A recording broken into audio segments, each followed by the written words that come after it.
नम नमस्कार साथियों। 2014 से, उसके पहले से भी, लेकिन 2014 से खास तौर से हमारे देश में लोकतंत्र की हत्या हो रही है। मैंने 2014 से ही, जब हमारे ये विश्व गुरु प्रधानमंत्री बने, तब मैंने सोशल मीडिया पे लिखा था कि देश के अंदर अघोषित आपातकाल शुरू हो चुका है। आप सब उससे विदित है। सवाल यह है कि इतनी गंभीर समस्याओं के बावजूद भी यह महापुरुष 2019 का चुनाव और 2024 का चुनाव लोकसभा का जीत रहे हैं। 2019 के चुनाव के बाद में जिस तरह से झूठ प्रचारित हुआ कि पुलवामा कांड के बाद में पुलवामा की वजह से लोगों ने उनको वोट दिया, तो यह तो भारतीय मतदाताओं की मूर्खता बताती है कि एक व्यक्ति जिसको भारत के हमारे सैनिकों को वहाँ से श्रीनगर पहुँचने के लिए विमान की व्यवस्था नहीं कर सकते और उसी वजह से 40 हमारे जवानों की जान जाती है, और उस ऐसे व्यक्ति को भारत का मतदाता मत करता है, तो वो झूठ है और वो झूठ को फैलाया गया। वास्तविकता यह थी कि भारत के अंदर जो मशीन के द्वारा हुए चुनाव में बहुत ही अच्छी तरीके से उसको मैनिपुलेट किया जा सकता है, और वो मैनिपुलेशन के द्वारा ये महाशय चुनाव जीत रहे थे। मैंने 2017 से ही ईवीएम के विरोध में लिखना शुरू किया। 2018 में मैंने एक वीडियो भी बनाया जिसमें मैंने बताया था, जो मैं लिंक नीचे दे रहा हूँ, कि भारत के जो 3 राज्य 2018 में जो चुनाव में थे, मध्य प्रदेश, राजस्थान और छत्तीसगढ़, उसमें इनके पास में ईवीएम कंट्रोल में होने के बावजूद भी ये चुनाव नहीं जीतेंगे। लेकिन 2019 के चुनाव में लोकसभा में 350 सीट लाने के बाद में ये पहले कर्नाटक, बाद में मध्य प्रदेश और बाद में राजस्थान में चुनाव अपनी सरकार बनाएंगे, जिसमें वह कर्नाटक और राजस्थान मध्य प्रदेश में अपनी सरकार बनाई, राजस्थान में बना नहीं सके। यह लोग कोरोना में पूरी तरह से भारतीय नागरिकों की सुरक्षा करने में विफल रहे। किसी भी तरह का मैनेजमेंट नहीं था। आज देश की सभी जो सरकारी संस्था है वो बिक रही है। सरकारी संस्थाओं का पूरी तरह से गैर उपयोग हो रहा है। कॉन्स्टिट्यूशनल इंस्टीट्यूशंस पूरे उनके हाथ में है।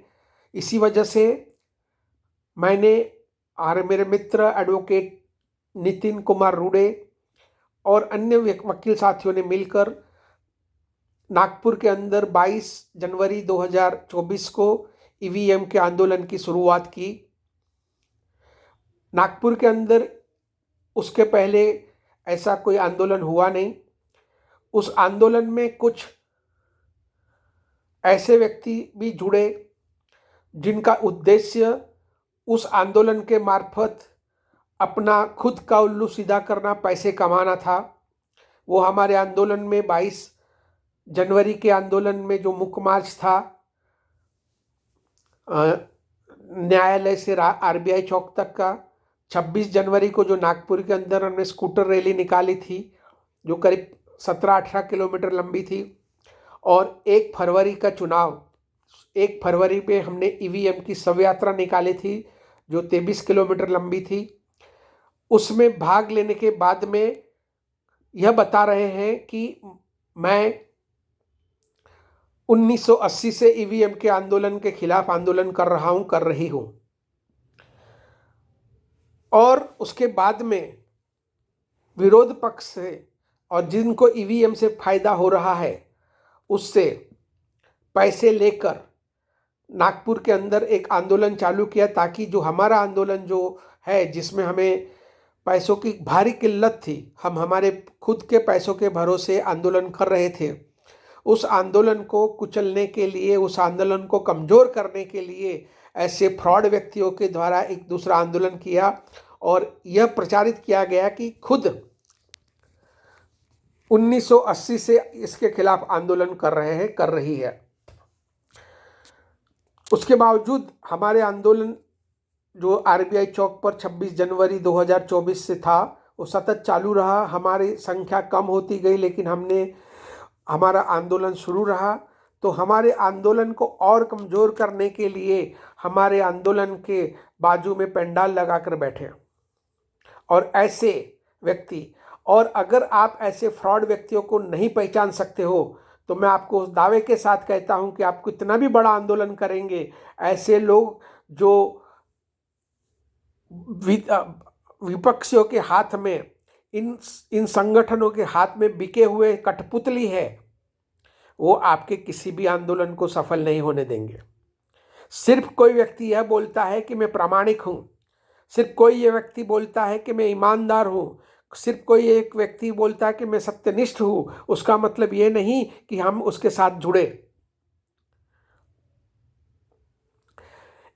इन्होंने 2014 में, 2011 में इंडिया अगेंस्ट करप्शन, और यह शब्द इंडिया अगेंस्ट, ये जो शब्द है वह शब्द बहुत मायने रखता है। इंडिया अगेंस्ट करप्शन किया था और वह जो उसके जो मुख्य सूत्रधार थे किरण बेदी, और ये पूरे आज भ्रष्टाचार में लिप्त है, रामदेव सलवारी और अन्य। और जो व्यक्ति ईमानदारी की बात करता है उनके खिलाफ ये लोग ईडी सीबीआई के केसेस फाइल करते हैं। इसीलिए इनका कथनी और करनी में फर्क है। ये ऐसे संगठन हैं जिनका कोई प्रिंसिपल नहीं है, वो अपने उल्लू सीधा करने के लिए किसी भी हद तक गिर सकते हैं और किसी भी नालायक व्यक्ति को आपके साथ, आपके संगठन में जोड़ सकते हैं या ऐसा पैरेलल आंदोलन चालू कर सकते हैं। मुझे ताज्जुब है, मुझे शौक है, मुझे दुख है, मुझे दर्द है कि ऐसे आंदोलन के साथ में कुछ ऐसे व्यक्ति जुड़े हैं जिसे मैं विद्वान मानता था, जिसे मैं समझदार मानता था, जिसे मैं ऐसा मानता था कि ये व्यक्ति सही मायने में लोकतंत्र की रक्षा के लिए खड़े हैं। लेकिन मुझे अफसोस है कि या तो वो अपने व्यक्तिगत स्वार्थ के लिए या उन्हें वास्तविकता में आंदोलन क्या है उसकी समझ न होने की वजह से वो ऐसे गलत आंदोलन के साथ में जुड़े हैं।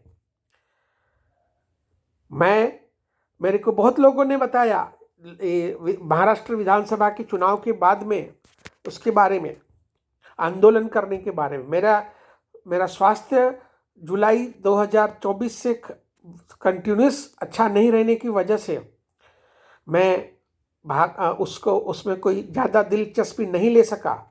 और दूसरी बात यह कि जब हमने आंदोलन किया तब हमने जो हमारे आंदोलन के द्वारा जो फ्रॉड व्यक्ति थे उसके साथ में कुछ लोग जाके खड़े हुए।